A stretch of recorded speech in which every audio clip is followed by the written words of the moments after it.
বিশ্বকাপের নকআউট পর্বে ব্রাজিলের সামনে দাঁড়িয়েছে এমন এক প্রতিপক্ষ যাদের বিপক্ষে ইতিহাস কখনো স্বস্তির নয়।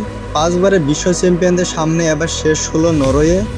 আন্তর্জাতিক ফুটবলে একাধিকবার মুখোমুখি হওয়া দলগুলোর মধ্যে নরওয়ে একমাত্র দল যাদের বিপক্ষে আজও কোনো জয়ের দেখা পায়নি ব্রাজিল।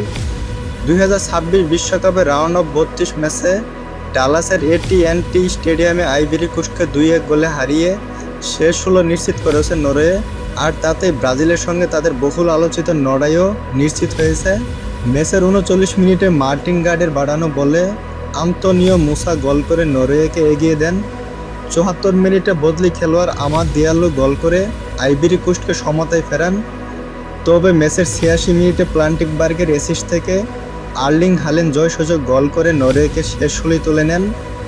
এর আগে জাপানকে হারিয়ে শেষ ষোলো নিশ্চিত করেছিল ব্রাজিল। এবার কোয়ার্টার ফাইনালে ওঠার লড়াইয়ে মুখোমুখি হবে এমন এক প্রতিপক্ষ যাদের বিপক্ষে ইতিহাস মোটেও সুখর নয়। এ পর্যন্ত ব্রাজিল ও নরওয়ে মুখোমুখি হয়েছে 4বার। এর মধ্যে নরওয়ে জিতেছে 2 ম্যাচ এবং বাকি 2 ম্যাচ ড্র হয়েছে। ব্রাজিল এখন নরওয়েকে হারাতে পারেনি। 1988 সালে প্রীতি ম্যাচে 1-1 গোলের ড্র। 1997 সালে প্রীতি ম্যাচে নরওয়ে 4-2 গোলের জয়। 1998 সালে বিশ্বকাপের গ্রুপ পর্বে নরওয়ে 2-1 গোলের জয়। 2006 সালে প্রীতি ম্যাচে 1-1 গোলের ড্র। বিশেষ করে 1998 বিশ্বকাপে ব্রাজিলকে হারিয়ে নরওয়ের জয়টি বিশ্বকাপ ইতিহাসে অন্যতম বড় অঘটন হিসেবে বিবেচিত হয়। সেই স্মৃতি নিয়ে আবারও বিশ্বকাপের মঞ্চে মুখোমুখি হচ্ছে দুই দল।